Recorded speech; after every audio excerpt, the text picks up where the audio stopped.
Good morning बच्चों, मैं विशाल एक बार फिर से स्वागत करता हूं आपका आपके अपने चैनल तैयारी ऑनलाइन में। बच्चों, आज की जो वीडियो है वो है वर्कशीट नंबर 43 की, जिसमें हम सोशल साइंस यानी सामाजिक विज्ञान के अध्याय 3 से नाजीवाद और हिटलर का उदय टॉपिक को या अध्याय को पढ़ेंगे और समझने का प्रयास करेंगे। तो ये जो हमारी वर्कशीट है वो 13 अक्टूबर 2020 की है, क्लास है कक्षा 9वीं की है। तो यहाँ पर आपको विद्यार्थी को अपना नाम लिखना है और यहाँ पर उसके कक्षा अध्यापक का यानी क्लास टीचर का नाम लिखना है। बच्चों, जो आज की हमारी वर्कशीट है नाजीवाद और हिटलर का उदय, ये शुरू करने से पहले बच्चों अगर अभी तक आपने हमारे चैनल को सब्सक्राइब नहीं किया तो चैनल को सब्सक्राइब कर ले, ताकि आपको ऐसे ही वर्कशीट को सरल शब्दों में समझने में हेल्प मिल सके। और वीडियो पसंद आए तो वीडियो को लाइक और बाकी बच्चों के साथ शेयर भी कर देना, ताकि उन बच्चों को भी ये वर्कशीट करने में हेल्प मिल सके। तो चलिए अपनी वीडियो शुरू करते हैं, टॉपिक को शुरू करते हैं और देखते हैं ये टॉपिक हमें क्या सिखाएगा। तो देखिए, सबसे पहले टॉपिक को समझ लेते हैं, नाजीवाद और हिटलर, है ना। तो हमें दो शब्द मिले हैं शुरुआत में टॉपिक में, सबसे पहला है नाजीवाद और दूसरा है हिटलर। तो हमें ये दोनों पता होना चाहिए। तो हिटलर कौन था, आप सभी को पता होगा। हिटलर ऐसा माना जाता है कि वो सबसे बड़ा तानाशाह था। अब आप बोलोगे सर तानाशाह क्या होता है, तो तानाशाह ऐसे व्यक्ति को या ऐसे लीडर को बोलते हैं जो अपने मर्जी से सारे काम करता है, यानी वो किसी कानून को नहीं मानता, वो किसी व्यवस्था को नहीं मानता, वो सभी कार्य जो है वो अपने हिसाब से करता है। अब आप अपने दिमाग पर जोर डालिए और याद कीजिए कि अभी भी हमारे विश्व में ऐसे कौन कौन से लोग हैं जो तानाशाह की तरह काम कर रहे हैं। आप कमेंट बॉक्स में हमें लिखकर बता सकते हैं कि आप ऐसे कितने लोगों को जानते हैं विश्व में, कितने नेताओं को जानते हैं विश्व में जो तानाशाह की तरह काम कर रहे हैं। तो चलिए अगला देखते हैं। अगला है नाजीवाद, यानी नाजीवाद क्या है बेटा। नाजीवाद जो हिटलर था ना, जो तानाशाह था, उसकी विचारधारा थी, यानी उसके काम करने का जो तरीका था ना, उसको क्या बोलते हैं, नाजीवाद बोलते हैं। जैसे देश के प्रति प्रेम करने वाले या देश के प्रति अच्छे विचार रखने वालों को राष्ट्रवादी बोलते हैं, वैसे ही हिटलर की विचारधारा को मानने वाले लोग या हिटलर की विचारधारा या हिटलर के काम करने की जो शैली थी उसको बोलते हैं नाजीवाद। तो आप, मुझे आशा है कि आप टॉपिक को समझ गए होंगे। जो हमारा टॉपिक है या हेडिंग है उसको कि हिटलर एक नेता था जो जर्मनी का रहने वाला था, और जो नाजीवाद है, नाजीवाद उसकी विचारधारा थी। चलिए वर्कशीट पे आते हैं। देखिए वर्कशीट में क्या लिखा है, 20वीं सदी के शुरुआती सालों में जर्मनी एक ताकतवर साम्राज्य था।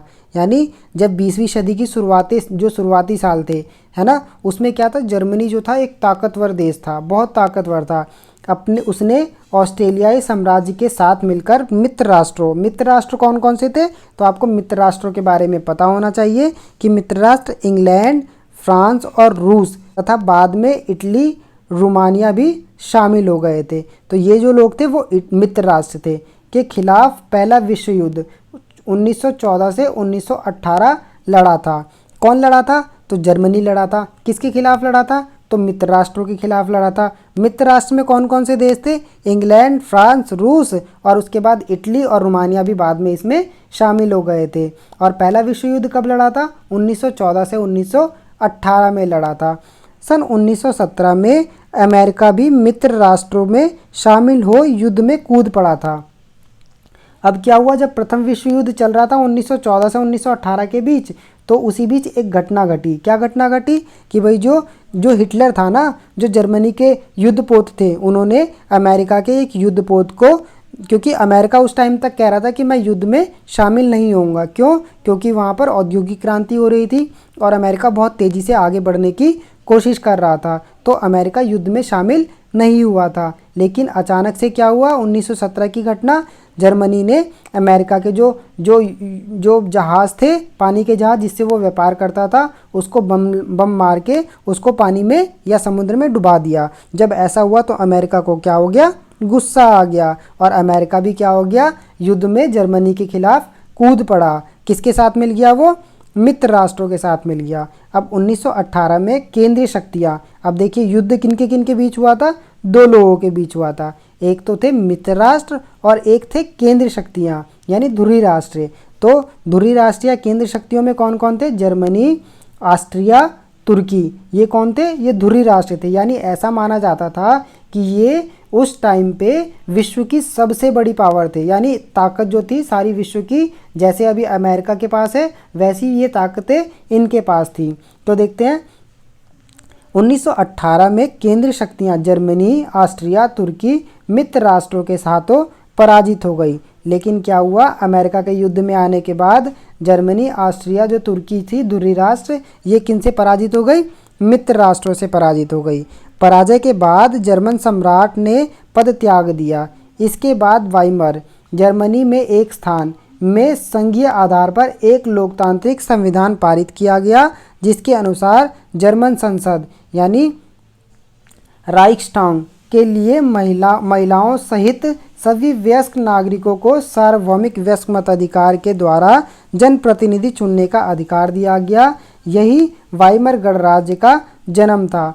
अब क्या हुआ, जब जर्मनी युद्ध में हार गया तो जो मित्र राष्ट्र थे उन्होंने क्या किया, उन्होंने पराजय के बाद जो वहाँ के सम्राट थे उन्होंने पहले तो पद त्याग दिया, उसके बाद वहाँ पर जो मित्र राष्ट्र थे उन्होंने एक संघीय आधार पर लोकतांत्रिक संविधान की व्यवस्था की। और महिलाओं के साथ साथ जो भी वयस्क लोग थे, वयस्क लोग कौन होते हैं, जो 18 या 18 साल से उम्र के ज़्यादा के लोग होते हैं, तो सभी वयस्क लोगों को क्या दिया, सार्वभौमिक वयस्क मताधिकार दिया। अब आप बोलोगे सर यहाँ पर सार्वभौमिक वयस्क मताधिकार क्या होता है, तो बेटा सार्वभौमिक वयस्क मताधिकार का मतलब होता है वो अधिकार या वोट डालने का वो अधिकार जो 18 या 18 वर्ष से अधिक के सभी व्यक्तियों को, चाहे वो किसी भी धर्म का हो, किसी भी जाति का हो, किसी भी लिंग का हो, महिला हो, पुरुष हो, कैसा भी हो, अमीर हो, गरीब हो, टैक्स देता हो, ना देता हो, सबको वोट डालने का जो अधिकार होता है ना, उसी को क्या बोलते हैं, सार्वभौमिक वयस्क मताधिकार।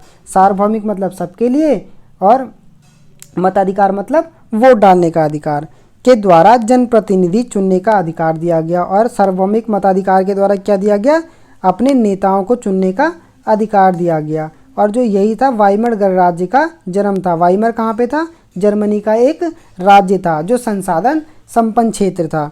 अब देखिए आगे पैराग्राफ में क्या कह रहा है, पराजय के बाद मित्र राष्ट्रों के साथ वर्साय यानी जर्मनी में एक स्थान है, वर्साय क्या है, जर्मनी में एक स्थान है कि एक तरफा शांति संधि ने जर्मनी पर बहुत कठोर और अपमानजनक शर्तें थोप दी। अब क्या हुआ, जब जर्मनी हार गया तो मित्र राष्ट्रों ने क्या किया, जर्मनी के साथ एक संधि की, एक तरफा संधि की, जिसमें उन्होंने जर्मनी ऐसा किया, ऐसे काम किए कि जर्मनी दोबारा से कभी ताकतवर देश ना बन पाए। उसके ऊपर बहुत सारे अपमानजनक शर्तें और बहुत सारा कर्जा थोप दिया, बहुत सारा जुर्माना लगा दिया। किस चीज़ का, युद्ध लड़ने का जुर्माना। अब मित्र राष्ट्रों ने जर्मनी की सेना भंग कर दी। अब उन्होंने क्या काम किया कि जर्मनी दोबारा युद्ध ना लड़ सके या ताकतवर ना हो सके, इसके लिए उन्होंने जर्मनी की सेना को भी ख़त्म कर दिया। युद्ध की सारी तबाही के लिए जर्मनी को जिम्मेदार ठहराया और ऐसा माना गया, ऐसा उन्होंने बोला मित्र राष्ट्रों ने कि युद्ध में जितना भी नुकसान हुआ है ना, ये सबका जिम्मेदार जर्मनी ही है, इसकी वजह से युद्ध हुआ है। तो क्या किया, उस पर जुर्माना लगा दिया कि जितना खर्चा हुआ है ना, वो सारा खर्चा जर्मनी भुगतान करेगा, ये सारा खर्चा जो है वो जर्मनी देगा। कितना खर्चा देगा, 6 अरब पाउंड का जुर्माना किस पे लगा दिया, जर्मनी पर लगा दिया। अब जर्मनी के अब जुर्माना लेने के लिए क्या करेंगे भाई, जर्मनी के पास इतने पैसे थे नहीं, क्योंकि वो युद्ध में बहुत ज़्यादा समय से लगा हुआ था। तो अब जुर्माना कैसे लेंगे, तो जुर्माना लेने के लिए उन्होंने क्या किया, जर्मनी के खनिज संपन्न यानी राइनलैंड के इलाके पर कब्जा कर लिया। उन्होंने बोला कि ये जो जर्मनी का सबसे खनिज और जितने जो संसाधन जहाँ पे सबसे ज़्यादा मिलते हैं ना, उन्होंने क्या किया, उस क्षेत्र पर कब्जा कर लिया। देखिए यहाँ पर आपको दिखेगा, ये देखिए, ये यहाँ पर ये वाला क्षेत्र है ना, इस पर क्या कर लिया उन्होंने, कब्जा कर लिया। ये यहाँ पर जर्मनी में सबसे ज़्यादा संसाधन मिलते हैं, है ना। तो उन्होंने क्या किया, उन्होंने इस क्षेत्र पर कब्जा कर लिया। क्यों, कि भाई जब तक आप हमें कर्ज नहीं दोगे तब तक हम इस क्षेत्र का क्या करेंगे, उपयोग करेंगे, और यहाँ से जो संसाधन मिलेंगे उनका उपयोग अपने देश के विकास के लिए हम करेंगे। तो देखिए आगे क्या हुआ, जर्मनी को अपने सारे उपनिवेश तकरीबन 10% आबादी, 13% भूभाग, 75% लौह अयस्क भंडार और 26% कोयला भंडार फ्रांस, पोलैंड, डेनमार्क और लिथुआनिया के हवाले करने पड़े। और उसके बाद भी ये लोग नहीं माने। इन्होंने तकरीबन 10% आबादी यानी 10% लोगों को गुलाम की तरह और 13% भूभाग यानी 13% क्षेत्र को, 75% लौह अयस्क भंडार या लोहा के भंडार को और 26% कोयले के भंडार को किसको देना पड़ गया? पोलैंड, डेनमार्क और लिथुआनिया को। अब देखिए, विडंबना यह थी कि पुराने साम्राज्य द्वारा किए गए अपराधों का हर्जाना नवजात वाइमर गणराज्य से वसूल किया जा रहा था। अब प्रॉब्लम ये थी कि जो पुराने लोग कर चुके थे यानी जिन्होंने गलतियां की थी उनकी उनके जगह पे सज़ा किसे मिल रही थी? जो नया नया वाइमर गणराज्य बना था उनके लोगों को इसकी सज़ा मिल रही थी।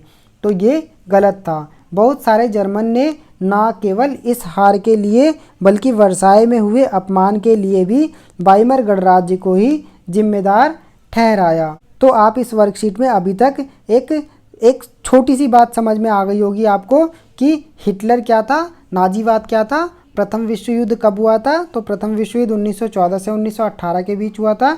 अमेरिका विश्व युद्ध में कब कूदा? तो अमेरिका विश्व युद्ध में 1917 में कूदा था। और कौन सी घटना थी? वो घटना भी मैंने आपको बताई। फिर उसके बाद इन्होंने जर्मनी के अलग अलग क्षेत्र बताए और ये बताया कि मित्र राष्ट्र कौन होते हैं और दूरी राष्ट्र कौन होते हैं। तो आपने वर्कशीट में ये सारी चीज़ें पढ़ी। अब एक बार हम देखते हैं इसके प्रश्न उत्तर को कि प्रश्न उत्तर क्या क्या दिए गए हैं इसके अंदर। पहला प्रश्न है हमारा, प्रथम विश्व युद्ध में मित्र राष्ट्रों और केंद्र शक्तियों में कौन कौन से देश शामिल थे? तो आप ऊपर पढ़ चुके हो, देखिए एक बार फिर से देख लेते हैं। मित्र राष्ट्र में कौन कौन से थे? इंग्लैंड, फ्रांस, रूस, संयुक्त राज्य अमेरिका जो 1917 में शामिल हुआ था। और केंद्रीय शक्तियों में कौन कौन से देश थे? जर्मनी, ऑस्ट्रिया और तुर्की। तो आपको ये याद रखना है मित्र राष्ट्र में कौन कौन से देश थे और दूरी राष्ट्रों में कौन कौन से देश थे। ठीक है, आगे बढ़ते दूसरे प्रश्न की तरफ। दूसरा प्रश्न है हमारा, वाइमर गणराज्य किस प्रकार से लोकतांत्रिक था? तो वाइमर गणराज्य के बारे में बताया, क्या दिया गया था वहाँ पर लोगों को? सार्वभौमिक मताधिकार दिया गया था। तो वाइमर गणराज्य एक लोकतांत्रिक गणराज्य था क्योंकि वहाँ चुनाव आम जनता यानी मताधिकार के द्वारा किया जाता था। और यहीं पर सबसे पहले जर्मनी में क्या दिया गया था? सार्वभौमिक मताधिकार दिया गया था। तो आप इसको समझ गए होंगे। तीसरा प्रश्न देखिए, वर्साई की संधि की कठोर शर्तें क्या थी? इन्हें अपमानजनक क्यों कहा गया है? तो वर्साई की जो संधि थी उसकी कठोर शर्तें क्या थी कि भाई जो उनका क्षेत्र था वो उन्होंने कब्जे में ले लिया। फिर वहाँ के जो 10% लोग थे वो लिथुआनिया को देना पड़ गया, है ना, डेनमार्क को देना पड़ गया। तो देखते हैं आगे इसका आंसर क्या लिखा है। देखिए तीसरे प्रश्न का आंसर है, वर्साई की संधि की शर्तें निम्न थी। और ये शर्तें जो थी वो जर्मनी के लिए बहुत ही अपमानजनक थी। पहला, मित्र राष्ट्रों ने जर्मनी की सेना क्या कर दी? भंग कर दी। वहाँ की सेना क्या कर दी? समाप्त कर दी। दूसरा, युद्ध की सारी तबाही के लिए किसको जिम्मेदार ठहराया गया? जर्मनी को जिम्मेदार ठहराया गया। जर्मनी पर 6 अरब पाउंड का क्या लगा दिया गया? जुर्माना लगा दिया गया। क्यों? क्योंकि वो लोग ऐसा मानते थे मित्र राष्ट्र की जर्मनी इसका जिम्मेदार है। और चौथा, जर्मनी का खनिज संपदा से धनी राइनलैंड फ्रांस को दे दिया गया। और जो जर्मनी का जो खनिज संपदा से महत्वपूर्ण जो क्षेत्र था राइनलैंड, वो किसको दे दिया गया? फ्रांस को दे दिया गया कि भाई आप अपने हर्जाने की पूर्ति इस क्षेत्र के खनिजों का उपयोग करके चुका सकते हो। तो ये जर्मनी के लिए बहुत ही अपमानजनक था। अब चौथा प्रश्न देखिए। चौथा प्रश्न है, आपके अनुसार युद्ध की सारी तबाही के लिए क्या जर्मनी को ही जिम्मेदार ठहराना सही है? अपने उत्तर का कारण भी लिखिए। चौथा प्रश्न देखते हैं हम। देखिए चौथा प्रश्न है, मेरे अनुसार युद्ध की सारी तबाही के लिए जर्मनी को जिम्मेदार नहीं ठहराना चाहिए क्योंकि इसके लिए अन्य सभी देश और उनकी नीतियाँ भी जिम्मेदार थी। यानी किसी एक देश को जिम्मेदार ठहराना सही नहीं है। अगला प्रश्न देखते हैं हम। यदि आप उस समय एक जर्मन नागरिक होते तो वर्साई की संधि के प्रति आपके मन में क्या भाव होते? अगर आप उस समय जर्मनी के नागरिक होते या जर्मनी में रह रहे होते तो वर्साई की संधि के बारे में आप क्या सोचते? आपको सोच के लिखना है। देखिए देखते हैं मैं क्या सोचता अगर होता तो मैं सोचता अगर उस समय मैं जर्मनी का नागरिक होता तो वर्साई की संधि मेरे लिए एक अपमानजनक संधि होती। क्यों? क्योंकि इस संधि में जर्मनी का सारा गौरव छीनकर उसे एक कमज़ोर राष्ट्र बना दिया था। तो मुझे अच्छा नहीं लगता कि जर्मनी को ऐसी कठोर संधि से गुजरना पड़ता। अगला देखिए, उपरोक्त मानचित्र का अध्ययन कीजिए और वर्साई की संधि के बाद जर्मनी द्वारा खोए गए क्षेत्रों के नाम लिखिए। आपको मैप देखना है और उन क्षेत्रों का नाम क्या है, अल्सेस और लॉरेंस। तो अल्सेस और लॉरेंस कहाँ है, अल्सेस ये रहा और लॉरेंस ये रहा। ये दोनों क्षेत्र जर्मनी ने युद्ध के बाद क्या कर दिया था, खो दिया था। तो बच्चों, आपको हमारा वीडियो कैसा लगा आप हमें कमेंट में बताएं, और अगर वीडियो पसंद आई हो तो वीडियो को लाइक, और अभी तक आपने हमारे चैनल को सब्सक्राइब नहीं किया तो चैनल को सब्सक्राइब कर ले तथा अपने दोस्तों के साथ भी शेयर कर दे। चलिए मिलते हैं नेक्स्ट वीडियो में, तब तक के लिए आप सभी बच्चों का धन्यवाद।